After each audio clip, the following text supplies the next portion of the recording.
Илјадници години наназад, под падините на Баба планина, обстојувале цивилизации и култури, кои тука оставиле свој траг и го создавале градот Битола, во кој ние денес живееме. Генерација по генерација, со своје обележје, со свој предизвик. А нашиот предизвик е да го направиме градот поубав, помодерен, почист, попривлечен, подостапен и попрактичен за сите, од најмало до највозрасно. Во поновата битолска историја, првата градинка се појавила во 50-тите години од минатиот век. Градинките имале подеми, но и големи падови. Целосната слика се менува во изминатите 2 години. Променети се покривни конструкции, дограми, мебел, санирани се тоалети, училници, кујни, ѕидовите се бојадисани по 15 години. Кујните се опремени со најнова технологија за подготовка на храна, а децата сега учат во убави, топли и чисти простории. Отворени се дополнителни 3 нови занимални. Нова градинка добија жителите на селото Кравари, а се изработува проект за нова детска градинка, со единствена цел да се намали, а по можност и да не постои листа на чекање за прием на деца во градинките. Со нови средства за работа, топлина, љубов и едукација, најмалите поминуваат квалитетно време надвор од своите домови. Во изминатата година и пол направени се видливи коренити промени во сите 7 објекти на градинката Мајски цвет.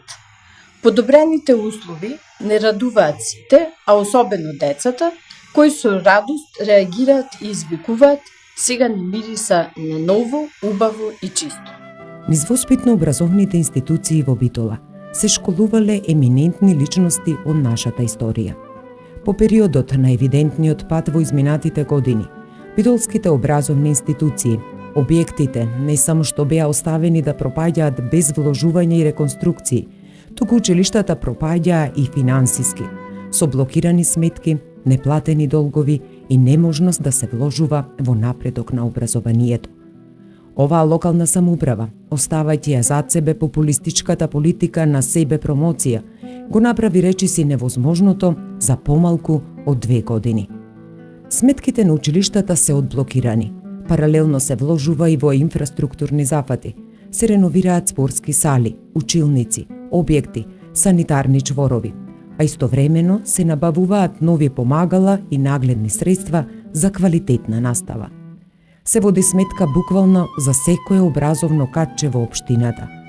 И за уна во Граешница, Лажец, Лисолај, Жабени, Лопатица, Меджитлија, Кукуречани и многу други, затоа што секое дете заслужува да учи во топла и чиста училница, сеедно дали расте во град или во село. Се работи и на едукација за квалитетно менаџирање, со кое раководителите на училиштата опремуваат и реновираат дел од просториите преку инвестициски фондови или донации. Програмите за размена на ученици и соработка со дополнителен предизвик за нови знаења и подобрување на образовните стандарди. Бескрајно долгиот и темен тунел на проблемите во образованието јас догледаа светлината на денот, благодарение на вистинските визии дека образованието е влог во нашата сегашност и иднина.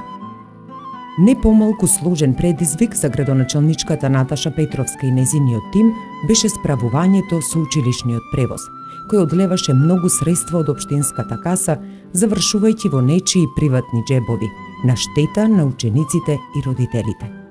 Чекор по чекор се изнаоѓаат модели и решенија, со кои проблемот се надминува. Општината е во процес на набавка на возила за своји потреби, а преку ИПА фондовите за прекугранична соработка ќе добија 2 електрични возила кои ќе се напојуваат од фотоволтаичен соларен систем.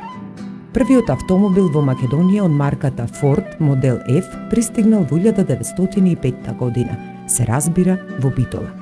Централното градско јадро и ширината на улиците не се промениле многу од тоа време, но променета е динамиката, бројот на возилата и потребата од нивно паркирање. Годинава, со одлука на Советот на општина Битола, градот доби ново јавно предпријатие, кое го раководи паркинг просторот, а во иднина и јавниот градски превоз. чекор со кој повторно средствата наместо во приватни џебови се слеваат во општинската каса. Тоа овозможи реновирање на паркинг просторот пред Јавор, санација на паркингот пред спортската сала, во иднина и решенија за поголем број нови паркинг места. А граѓаните сега плаќаат пониски цени за паркирање, отколку во минатото. Општина Битола во соработка со Општинскиот совет за безбедност во сообраќајот, полицијата и невладиниот сектор е дел од проектот за одржлива урбана мобилност, со што конкретно ќе се реализираат нови сообраќајни решенија. Ќе се бара нова категоризација на улиците и нови можности, со единствена цел – поголема безбедност за сите учесници во сообраќајот.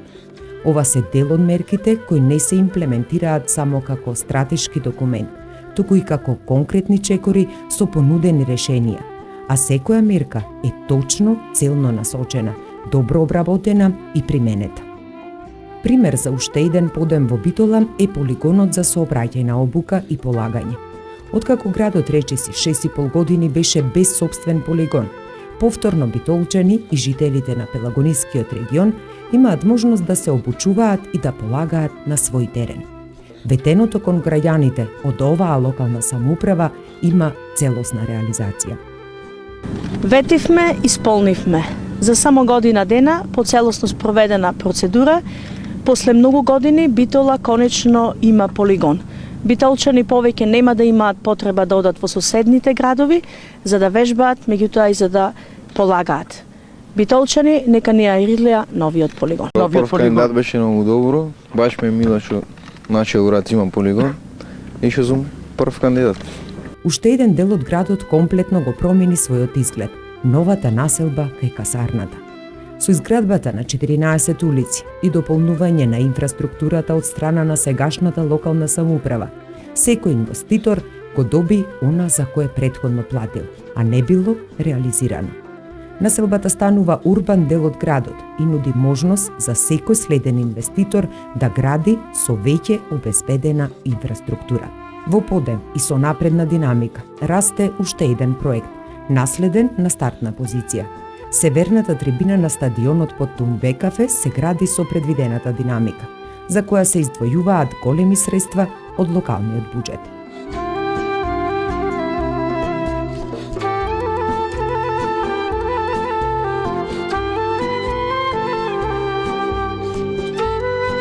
Градот започна да го менува својот изглед и во осветлувањето. Со одлука на Советот, јавното предпријатие Комуналец ја презете грижата за одржување и менување на осветлувањето. Постепено, новите LED сијалици ќе ги осветлуваат улиците и булеварите, а конкретен реализиран пример е улицата Васко Карангелевски. Одговорните лица на јавните предпријатија преку својот пример ја даваат вистинската насока за понатамошно свесно и совесно однесување на сите граѓани. Комуналец, заедно со останатите битолски јавни предпријатија и со помош на други фирми, решија уште еден горлив децениски проблем за Битола. Ја исчистија обиколницата, при тоа отстранувајќи над 2000 метри кубни ѓубре. Заеднички јавните предпријатија исчистија голем број градски и приградски депонии, дел од коритото на реката Драгор, отстранија руини во централното градско подрачје. Свеста за почиста Битола мора да биде уште повеќе издигната, а придонес кон тоа ќе имаат и новите 2635 садови за отпадоци, кои се распределуваат низ целата општина. Јавните предпријатија Нискоградба и Водовод со своите екипи постојано учествуваат во редовните проекти за обнова на канализационата и водоводната мрежа во градот.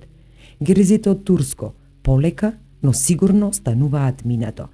Каливите со качиња се поплочуваат, а гребениот асфалт ги замени прашливите улици во руралните средини. Се комплетираа улиците Широка, Леринска, 8 септември, Климент Охридски, Михаил Апостоловски, Дончо, а подготвени се за да отпочнат со работа уште 3 значајни улици за битолскиот крвоток – Илинденска, дел од Партизанска и Рузвелтова. Грижата е подеднаква и за руралниот дел од општината. Запоставените села, кои со децении биле заборавени, чекор по чекор добиваат и го менуваат изгледот. Лавци до неодамна беше планинско село, блиску над Битола во подножието на Баба планина. познато по богатата историја од народно-ослободителната борба, но со очајна инфраструктура.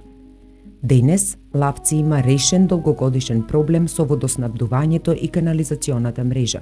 Населението има приклучок на градската водоводна мрежа, реновирана патна инфраструктура и заштитена животна средина. Во другиот дел на Баба планина, во срцето на Пелистер, генерации битолчани ја поминувале својата младост, сеќавајќи се на чистите пелистерски води. Инфраструктурниот раст, градбата на хотелите и објектите во подпелистерието и во селата Трново и Магарево ја променија таа слика. Оваа локална власт се нафати да го реши и овај горлив проблем преку поставување на колекторски систем и изградба на пречистителна станица, во која ќе се собираат сите отпадни води од овај дел на планината Баба. Уште еден чекор кон зачувувањето на животната средина за сегашните и идните генерации. За зачувувањето на животната средина и подобрувањето на амбиенталниот воздух се преземаат низа чекори и активности кои водат кон системско решавање на овој проблем. Општина Битола со одлука на Советот за помалку од една година имаше 3 мерки со кои ги стимулираше граѓаните да придонесат за намалување на загадувањето.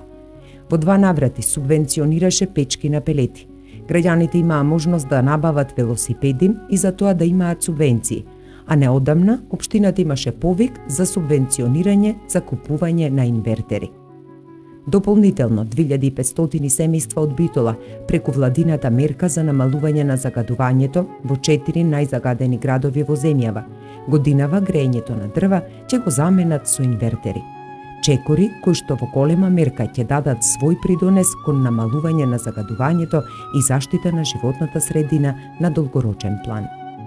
Во насока на заштеда и заштита на животната средина се движеше и јавното претпријатие Пазари, кое покрај редовните мерки за уредување и подобрување на пазарните состојби, стана првото јавно претпријатие во земјава кое ќе обезбедува електрична енергија преку сончеви панели.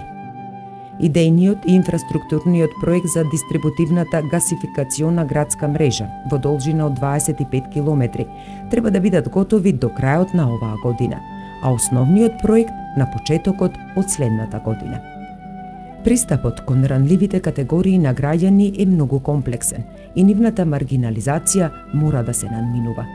Битола го има првиот регионален ресурсен центар за слепи лица, за кој општината обезбеди простории, а Сдруженијето на слепи лица со поддршка на локалната самоуправа, UNDP и Министерството за труд и социјална политика и со помош на останати донатори им обезбеди катче на своите членови, каде што можат да имаат поинаков прозорец кон светот. Единствениот дом за доенчиња и мали деца во државата, кој беше сместен во Битола, е веќе минато. Дечињата сега живеат во мали групни домови, кои се поблиску до реалната слика за вистински дом, а дел од установата ќе биде одстапена за детска градинка. Ако во минатото Битола важеше за град со концентрирана културна понуда, денес тоа е град кој живее со културни настани за време на целата година. Традиционалните фестивали го надминаа очекуваниот број на посетители, а општината и Советот ги поддржаа своите културни бастиони, така што градот имаше блескави изданија на фестивалот Илинденски денови, фестивалот на монодрама, Шекспир фестивалот, Малиот битолски Монмартр, Интерфест, како и јубилејното 40-то издание на Интернационалниот фестивал на филмската камера Браќа Манаки. Се одржаа и многу концерти, гостувања, представи, надвор од рамките на фестивалите, посетени од огромна публика, која секогаш знаела и знае да ги почитува културните вредности, како белег на градот Битола. Ова лето бев цело лето во Битола и бев сведок на голем број на настани. Исто така ми беше цело лето исполнето со тоа што ги посетив джез фестивалот како еден од позначајните нешто што повеќе ме привлече. Исто така тука беше Владо Ѓоргиев во античкиот локалитет Хераклеас, што го одржа концертот и беше стварно фантастично и преубаво, имаше ред други настани кои што го одбележа ова лето во Битола. Исто така, едно од најбитните според мене беше камерниот оркестар што стварно беше едно ремек дело и што секој ден од нас мислам дека требаше да го посети и да биде сведок на тоа прекрасно нешто. Присуствував на Манаки, кој што беше извонредно.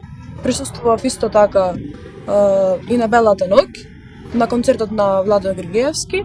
Белата ноќ беше многу добро организирана. Имаше програма за сите категории и се надевам во иднина дека ќе продолжи оваа традиција. Киното на браќата Манаки, наместо да и донесе гордост на Битола, со години беше само празно, недефинирано здание, без потребна функционалност. Локалната власт, со поддршка на централната власт, веќе започна да работи на неговиот интериер. Битола ќе добие уште еден нов културен и кинопростор, а проектот Кинокултура од ИПА програмата за прекугранична соработка ќе овозможи негова функционалност како интерактивна и виртуелна прошетка низ културно-историското наследство во прекуграничната област. Не случајно, за крај на оваа разгледница од Битола, како спој на некогашното и сегашното, на културата, традицијата и историјата, на која сите сме особено горди, е оставен бисерот на градот, офицерскиот дом. Започнат во времето на Отоманската империја, конечниот лик го добил во 1919 година. Од култно место, во кое пораснале и дел од сегашните генерации, објектот беше оставен на завод на времето и немилост на вандалите. Некако символично, точно на 100 годишнината од постоењето на овој дом, започнува неговата ренесанса. Уште еден од клучните символи за Битола ќе биде повторно наша гордост. Наша обврска е Битола да продолжиме да ја одржуваме и градиме како град во кој младите ќе останат, но и ќе се вратат, а своите знаења и инвестиции ќе ги развиваат дома. Со надградба на традиционалните вредности и со збогатување на туристичката понуда, Битола ќе биде град во кој минувачите ќе останат подолго, уживајќи во благодетите на неговата единственост. Ветеното полека, но сигурно се остварува. За среќа, живееме во период во кој амплитудата на растежите и падовите на градот Битола е во нагорна линија. Битола повторно расте, овој пат со европски вредности, базирани на неговата историја, традиција и култура.